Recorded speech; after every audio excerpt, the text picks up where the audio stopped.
ఈ సంక్రాంతి పండుగ ఎప్పుడు కూడా మనకు బంధు స్నేహితులతో కలిసి సంతోషంగా సంబరాలతో ఆనందంగా జరుపుకునేటువంటి పండుగ. భోగి పండుగ 13వ తారీఖు మంగళవారం వచ్చింది. 2026 జనవరి 13వ తారీఖు మంగళవారం వచ్చింది. 2026 జనవరి 14 బుధవారం రోజున సంక్రాంతి పండుగ వచ్చింది. ఇక సంక్రాంతి పండుగలో ప్రధానమైనటువంటి చివరి ఘట్టం కనుమ పండుగ. ఇది 2026 జనవరి 15వ తారీఖు గురువారం వచ్చింది. ఈ రోజున మనతో పాటు మనకు సహకరించినటువంటి పశుపక్షాదులకు కూడా వాటికి స్నానం ఆచరించి మంచి ఆహారాన్ని అందించి వాటిని అలంకరించి ఆనందపడేటువంటి పండుగ ఈ కనుమ పండుగ.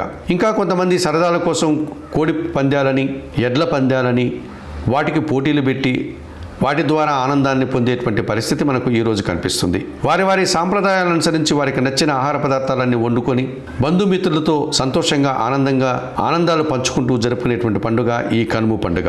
ఇది 2026 జనవరి నెల 15వ తారీఖు గురువారం వచ్చింది. ఈ రకంగా సంక్రాంతి పండుగ 3 పర్వదినాల పండుగగా మనం చెప్పుకోవచ్చు.